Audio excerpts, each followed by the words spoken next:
அருண் கூட நானும் வருணும் இருக்கிற விஷயம் யாருக்கும் தெரியாது. எங்க வீட்டுக்கு தெரிஞ்சா பெரிய பிரச்சனை ஆயிடும். நாங்க தனியா இருந்து எவ்வளவு கஷ்டப்பட்டோம் தெரியுமா? இன்னும் கொஞ்ச நேரத்துல அருண் கண்ணு முழிச்சிருவாருன்னு டாக்டர் சொன்னாரு. அப்ப அவர் நம்மளெல்லாம் அடையாளம் காட்டி அருணுக்கு பழைய நினைவு இருக்குதா இல்லையான்னு பாக்குறேன்னு சொன்னாரு. அதனாலதான் நான் உனக்கு ஃபோன் பண்ணி வர சொன்னேன். அருணுக்கு நாங்க யாருக்கும் தெரியாம ட்ரீட்மெண்ட் கொடுத்துட்டு இருக்கோம். 24 ஹவர்ஸ்ல கண் முழிச்சிருவாருன்னு டாக்டர் சொன்னாரு. நேத்து நைட்டு ஊசி போட்டது, இன்னும் கண்ணு முழிக்கல.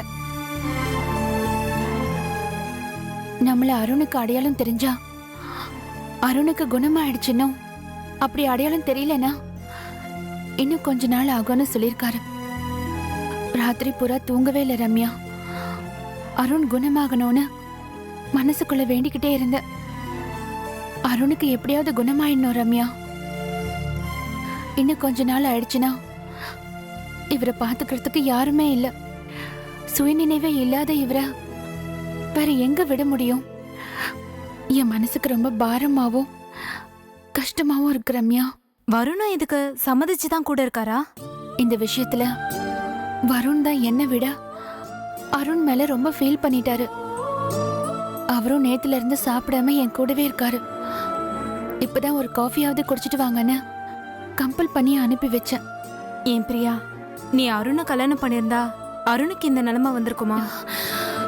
ஐயோ ரம்யா, திரும்ப திரும்ப எல்லாரும் இதே கேள்வியை கேட்டு எனக்கு கொன்னுட்டு இருக்கீங்க. ஜீர்ணிக்கவே முடியல. அருண் குணமாகறதுக்குள்ள நான் சமாதி ஆயிடுவேன் போல இருக்கு. அருண் விஷயத்துல நான் என்ன பண்ண முடியும் ரம்யா? என் தலைவிதி படி எல்லாமே நடந்து முடிஞ்சிருச்சு. நான் என்ன வேணும்னே பண்ண? அந்த நேரத்துல எனக்கு சரின்னு தோணுனதை நான் செஞ்சேன். என்னாலதான் அருணுக்கு இப்படி ஆயிடுச்சுன்னு சொல்றத என்னால தாங்கிக்கவே முடியல ரம்யா.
ஓட்ஸ் நான்லாம் பள்ளிக்கூட காலத்தில் படிக்கும் பொழுது ஓட்ஸ் அப்படிங்கிற தானியம் அப்படின்னு படிச்சிருக்கிறேன். இது நிறைய விளைஞ்சி குதிரைகளுக்கு போடுவாங்க அப்படின்னு சொல்லி படிச்சிருக்கேன். ஒட்டு மொத்தமாக அத்தனை அம்மாயி அப்பத்தா எல்லாரும் ஓட்ஸ் கஞ்சி தான்.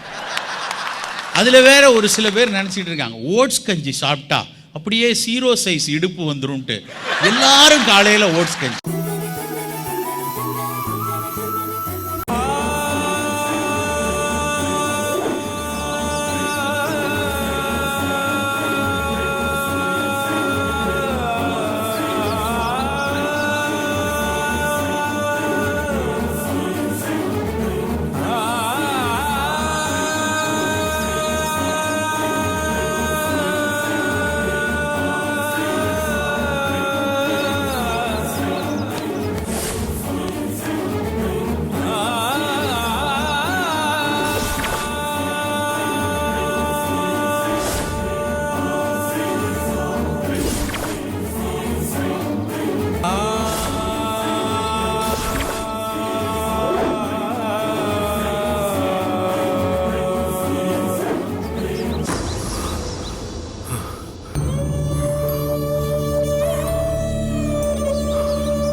பிரியா, நான் ஒரு விஷயம் கேள்விப்பட்டேன், உண்மையா? என்ன ரம்யா? நீ குடும்ப வாழ்க்கையில வருணோட சந்தோஷமா இல்லையாமே? உங்க மாமியார் உன்னை ரொம்ப டார்ச்சர் பண்றாங்களாமே? எல்லா விஷயத்தையும் கீர்த்தனா எனக்கு ஃபோன் பண்ணி என்னோட அக்கா இப்படி இருக்காங்களேன்னு ரொம்ப வருத்தப்பட்டா. உன் கன்னித்தன்மையை கூட உன் மாமியார் சந்தேகப்பட்டு உன்கிட்ட சத்தியம் வாங்கினாங்களாமே?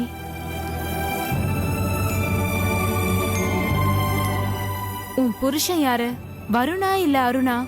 அருண் குடும்பத்தையே நினைச்சிட்டு இருக்க. உன் மாமியார் நானா இல்ல அந்த விஜயலட்சுமியான்னு கேட்டாங்களாமே? நீ விஜயலட்சுமி ஆண்டி சாவுக்கு வந்தது, அப்புறம் அந்த அங்கிள் சாப்பிடாம இருந்தப்ப அவருக்கு சமைச்சு போட்டது, அருணை நினைச்சு அவங்க கிட்ட உருக்கமா பேசினது, இது எல்லாமே நான் கேள்விப்பட்டேன். இப்படி கல்யாணம் ஆகியும் நிம்மதி இல்லாம இப்படி ஒரு வாழ்க்கைய வாழணுமா? அதுக்கு நீ பேசாம இந்த வாழ்க்கையை தூக்கி போட்டு நீ நிம்மதியா தனியாவே இருந்துடலாம் பிரியா.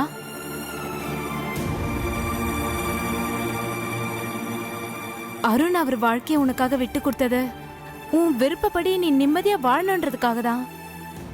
அருண் அவர் காதலே உனக்காக விட்டு கொடுத்தாரு. எதுக்காக? நீ நல்லா இருக்கணும்ன்றதுக்காக. ஆனா இப்ப அதெல்லாம் வேஸ்டா போச்சு பிரியா. யார் வாழ்க்கையும் நிம்மதியா இல்ல. உண்மையாவே அருண் சுய நினைவுக்கு வந்து இந்த விஷயத்தெல்லாம் கேள்விப்பட்டா அவர் ரொம்ப வருத்தப்படுவாரு. அப்படி ஒரு வேளை அருணுக்கு தெரிஞ்சு உன்கிட்ட கேட்டா நீ அருணுக்கு என்ன பதில் சொல்லுவ?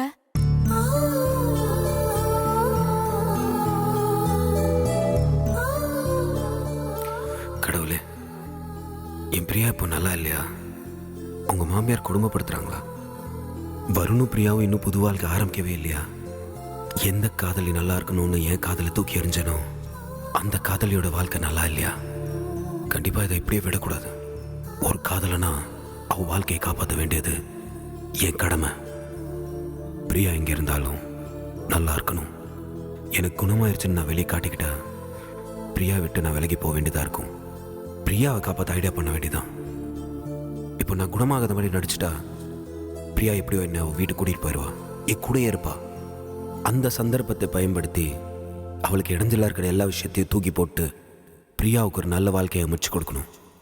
எனக்கு இன்னும் குணமாகாத மாதிரி நான் நடிக்க போறேன்.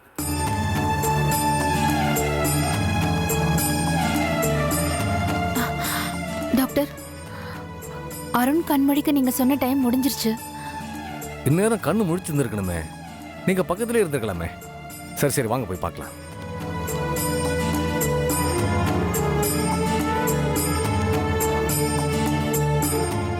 நைட் நல்லா தூங்குனாரு? தூங்கிட்டே தான் இருக்காரு, இன்னும் கண் முழிக்கல சார். சரிம்மா.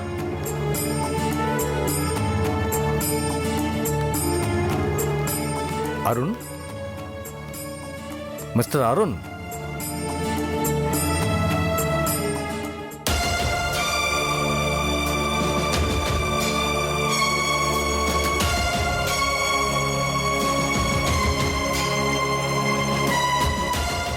மிஸ்டர் அருண், நான் யாருன்னு தெரியுதா? நான் தான் இந்த ஹாஸ்பிட்டலோட chief doctor. What is your name? Tell me, what's your name? நீங்க எங்க இருக்கீங்கன்னு தெரியுதா? இவங்கெல்லாம் யாருன்னு தெரியுதா? இதோ இவங்க யாருன்னு தெரியுதா?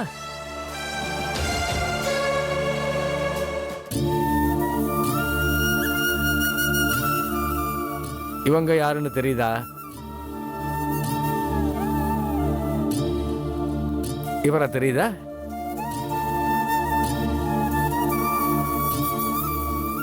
தெரியுதா அருண்? அருண், என்ன பாருங்க அருண், எனக்கு தெரியுதா அருண்? தெரியும், நீதான் என் பாசத்துக்குரிய பிரியா. ஆனா உன்னை தெரியும்னு என்னால இப்போ சொல்ல முடியலையே, என்னை மன்னிச்சிரு. அருண், நான் ரம்யா. எனக்கு தெரியுதா அருண்? அருண், நான் உங்களை மச்சி மச்சின்னு கூப்பிடுவேனே, உங்களுக்கு ஞாபகம் இருக்கா? அந்த ரம்யா தான். தெரியும் ரம்யா, என்னை முதல்ல மச்சின்னு கூப்பிட்ட பொண்ணே நீதான். உன்னை எப்படி தெரியாம இருக்கும்? ஆனா உன்னை தெரியும்னு என்னால சொல்ல முடியலையே. அருண், என்ன தெரியுதா உங்களுக்கு? நான் தான் வருண். நாம 2 பேரும் அடிக்கடி சண்டை கூட போட்டிருக்கோமே, அதெல்லாம் உங்களுக்கு ஞாபகம் இருக்கா? நான் பிரியாவோட ஹஸ்பண்ட். தெரியும் வருண், என் பிரியாவுக்கு கிடைச்சிருக்கிற நல்ல ஹஸ்பண்ட் நீ. எனக்காக பிரியா கூட நீ வந்திருக்கிய. உன் நல்ல மனசுக்கு எவ்வளோ பாருனாலும் பத்தாது. ஆனா உன்னை தெரியும்னு என்னால் சொல்ல முடியலையே. சொல்லுங்க அருண், நாங்க யாருன்னு சொல்லுங்க. பிரியா, நான் தான் உங்க காதலின்னு சொல்லுங்க.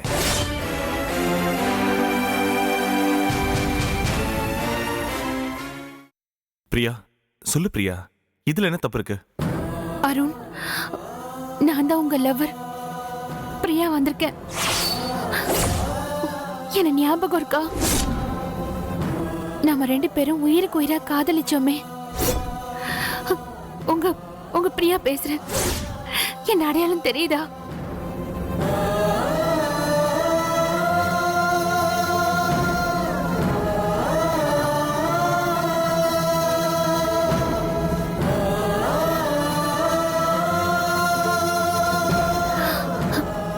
டாக்டர், என்ன டாக்டர் யாரையுமே தெரியாத மாதிரி பாக்குறாரு?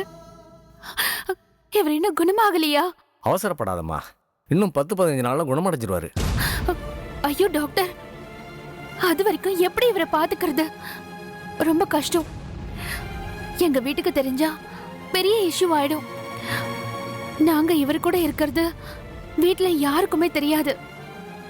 ஹனிமூனுக்கு போய் எங்க புது வாழ்க்கை துவங்கலான்னு நாங்க போகும்போதுதான் இவரை சந்திச்சோம். இவரை எப்படி இந்த நிலைமையில இவரை அங்கேயே விட்டுட்டு போறதுன்னு தான் நாங்க இவரை இங்க கூட்டிட்டு வந்து சேர்த்தோம். நாங்க ஹனிமூன்ல இருக்கிறதா என் மாமியார் கிட்ட நாங்க போய் சொல்லிட்டு இருக்கோம். எங்களால தொடர்ந்து இந்த ஹாஸ்பிட்டல்ல இருக்க முடியாது doctor. That is your problem. எங்களை பொறுத்த வரைக்கும் ஃபர்தரா இவரை இங்கே வச்சுக்கணுன்ற அவசியம் இல்லை. நீங்க பாட்டுக்கு இவரை கூட்டிகிட்டு வந்து இங்கே சேர்த்துட்டு எங்களால் பார்த்துக்க முடியாதுன்னா எப்படி? இவர் கூட இருந்து கவனிச்சுக்க யார் இருக்காங்க? இருந்தாலும் இவர் குணமடைவார்னு சொல்ல முடியாது. நீங்க இவர் கூட பழகிருக்கீங்க, இவரை பற்றி உங்களுக்கு நல்லா தெரியும். இவருக்கு நினைவில்லைனாலும் இவர் கூடவே இருந்து பேசி பழகி பழைய விஷயங்களை ஞாபகப்படுத்தினா சீக்கிரமா குணமாயிடுவாரு. அதுக்காக நான் இவரை வீட்டுக்கு கூட்டிட்டு போக முடியுமா? எப்படி டாக்டர்? என்னை காதலிச்சவரையே நான் எப்படி வீட்டுல வச்சுக்க முடியும்? இப்ப இவரை ஏமா காதலர்னு நினைக்கிற? ஒரு நோயாளின்னு நினைச்சுக்கோ, ஒரு நல்ல ஃப்ரெண்டுன்னு நினைச்சுக்கோ, இல்லைன்னா உங்க வீட்டுக்கு வந்த ஒரு கெஸ்ட்னு நினைச்சுக்கோ. மனசு இருந்தா மார்க்கம் உண்டுன்னு சொல்லுவாங்க. நீங்க மனசு வைக்கணும், அவ்வளவுதான். That's all. இவர் குணமடையணும்னு உங்களுக்கு அக்கறை இருந்தா நீங்க கூட்டிகிட்டு போய் தான் ஆகணும். நானே இவருக்கு தேவையான மருந்து மாத்திரை எல்லாம் தரேன். இவரையும் உங்க வீட்டில் வச்சு கவனிச்சுக்கோங்க. உங்க அன்புலையும் அனுசரணையிலும் தான் இவர் குணமடைவாரு. இல்லைன்னா இவர் இப்படியே மனநல சரியில்லாம கிடக்க வேண்டியதான்.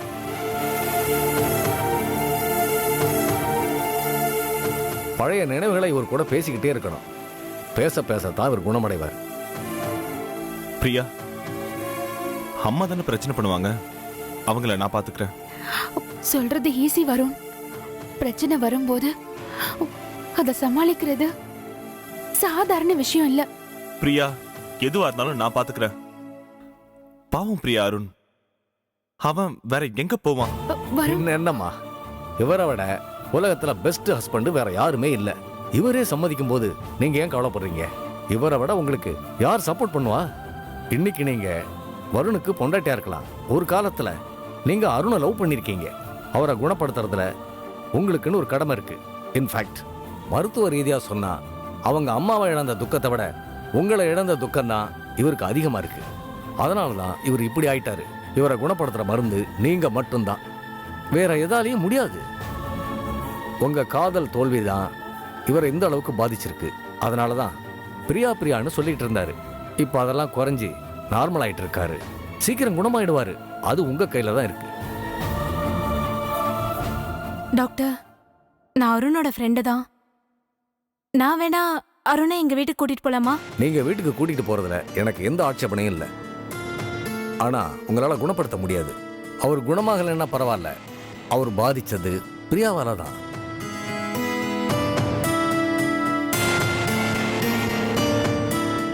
ஸோ பிரியா தான் இதுக்கு வைத்தியம் பண்ண முடியும்.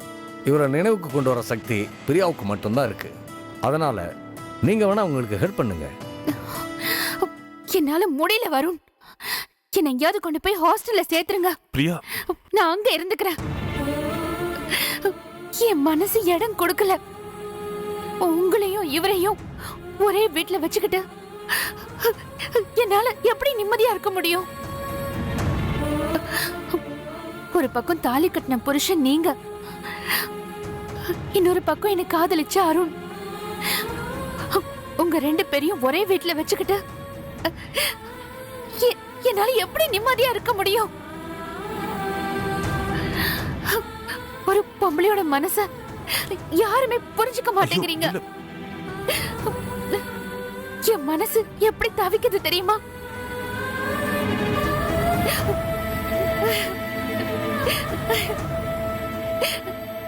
என் மனசை என்னால மாத்திக்க முடியாது வருண். உங்களை பார்க்கும்போது உங்க ஞாபகம், அருணை பார்க்கும்போது அவர் ஞாபகம். இதெல்லாம் என்னால முடியாது. சொன்ன புரிஞ்சுக்கோங்க. எல்லாரும் சேர்ந்து என்னை ஏன் கொல்றீங்க? நான் வரல, நான் வீட்டுக்கு வரல. பிரியாவோட வாழ்க்கை எப்படி ஆயிடுச்சு? இதுக்கு நான் பிரியா கண்ணில் படாமே இருந்திருக்கலாம். எப்படியாச்சும் பிரியாவோட வாழ்க்கையை சரி பண்ணி நாம தான் அவளை நிம்மதியாக வாழ வைக்கணும்.